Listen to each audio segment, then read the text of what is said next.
Item ಯಾವುದೇ ಇರಲಿ try ಮಾಡಿ ಆಚಿ ಚಿಕನ್ ಮಸಾಲಾ. ಸ್ನೇಹಿತನ ಹೆಂಡತಿಯನ್ನ ಹಾರಿಸಿಕೊಂಡು ಹೋದ ಭೂಪ 2 ಮಕ್ಕಳನ್ನು ಬಿಟ್ಟು ಗಂಡನ ಸ್ನೇಹಿತನ ಜೊತೆ ಆ ಮಹಿಳೆ ಪರಾರಿ. ಸ್ನೇಹಿತನ ಹೆಂಡತಿಯನ್ನ ಹಾರಿಸ್ಕೊಂಡು ಈ ಭೂಪ ಹೊರಟುಬಿಟ್ಟ. 2 ಮಕ್ಕಳನ್ನು ಬಿಟ್ಟು ಆ ತಾಯಿ ಗಂಡನ ಸ್ನೇಹಿತನ ಜೊತೆ ಪರಾರಿ. ಮಂಡ್ಯದ ನಾಗಮಂಗಲ ತಾಲೂಕಿನ ಶಿಕಾರಿಪುರದಲ್ಲಿ ನಡೆದಿರುವಂಥ ಘಟನೆ ಇದು. ಗಂಡನ ಸ್ನೇಹಿತನ ಜೊತೆ ಮದುವೆ ಆಗಿರುವಂಥ ಫೋಟೋವನ್ನು ಪತ್ನಿ ಕಳಿಸಿರೋದು ನಿಜಕ್ಕೂ ಕೂಡ ಆ ಕುಟುಂಬಕ್ಕೆ ಶಾಕ್ ಆಗಿದೆ. ಆಮೇಲೆ ಮಕ್ಕಳೊಂದಿಗೆ ವಿಡಿಯೋ ಮಾಡಿ ಆ ಗಂಡ ವಾಪಸ್ ಬರುವಂತೆ ಮನವಿಯನ್ನು ಮಾಡಿಕೊಂಡಿರೋದು. ಹಾಗಾದರೆ ಓಡಿ ಹೋಗಿರೋ ಆ ಜೋಡಿ ಯಾವುದು? ಪವಿತ್ರ ಮತ್ತು ಯೇಸುದಾಸ್ ಓಡಿ ಹೋಗಿರುವಂಥ ಜೋಡಿ. ಓಡಿ ಹೋದ ಇಬ್ಬರು ಕೂಡ ವಿವಾಹಿತರೆ. ಆದರೆ ಆ ಪವಿತ್ರಾಗಿ 2 ಮಕ್ಕಳಿದ್ದಾರೆ. ಮಕ್ಕಳನ್ನು ಬಿಟ್ಟು ಓಡಿ ಹೋಗೋದಕ್ಕೆ, ಈ ರೀತಿ ಇನ್ನೊಂದು ವಿವಾಹವಾಗೋದಕ್ಕೆ ಹಾಗೆ ಮನಸ್ಸಾಯಿತು. ನಿಜಕ್ಕೂ ಕೂಡ ವಿಚಿತ್ರವಾಗಿದೆ ಈ ಪ್ರಕರಣ. ನಮ್ಮ ಯಜಮಾನ್ರು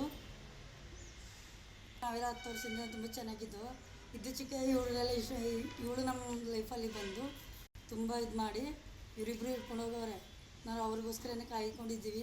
ಮಕ್ಕಳೆಲ್ಲ ಅನಾಥಾಗ್ಬಿಟ್ಟಿದೆ. ಎಲ್ಲಿದ್ರು ಇವ್ರನ್ನ ಕಳಿಸ್ಬೇಕು. ನಮ್ಮ ನ್ಯಾಯ ಸಿಗ್ತಿಲ್ಲ. ನಮ್ಮ ನ್ಯಾಯ ಕೊಡಿಸಿ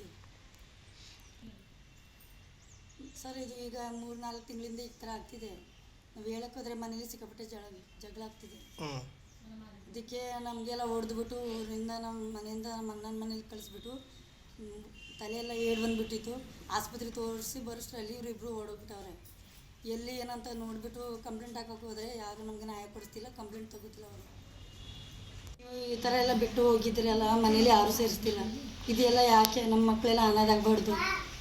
ಮನೇಲಿ ಮಿಸಸ್ಸು ಅಂದರೆ ಹೋಟ್ಲ್ ನಡೆಸ್ಕೊಂಡಿದ್ರು. ನಮ್ಮ ಮನೇಲಿ ಯಾವುದೂ ಕಿತಾಪತಿ ಇಲ್ಲ, ಯಾವತ್ತೂ ನಾವು ಜಗಳ ಮಾಡುವುದಿಲ್ಲ.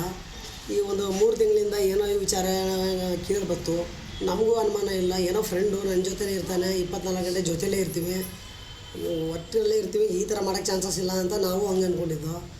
ಈಗ ಹೋಗಿರೋದು ನೋಡಿದ್ರೆ ಇದು ಯಾಕಪ್ಪ ಹಿಂಗೆ ತಲೆಗೆಡಿಸ್ಕೊಬಿಟ್ರೆ, ಹಿಂಗೆ ಯಾಕೆ ತಲೆಗೆಡಿಸ್ಕೊಯ್ತರು? 2 ಮಕ್ಕಳು, ಚಿಕ್ಕ ಮಕ್ಕಳು, ದೊಡ್ಡವರು ಅಲ್ಲ. ಹೋಲಿ ಬಿಡಪ್ಪ, ಮಕ್ಳಿಗೆ ವಯಸ್ಸಾಯಿತು, ಏನೋ ನಾವು ಸಂಪಾದನೆ ಮಾಡ್ಕೊಂಡು ಮಕ್ಕಳಿಗೆ ಸಾಕೋಬೋದು, ಆರಾಮಾಗಿ ತೊಂದರೆ ಇಲ್ಲ ಅಂತ ಹೇಳೋಕ್ಕೆ. ಮಕ್ಕಳು ಚಿಕ್ಕವರು, ಮನೆ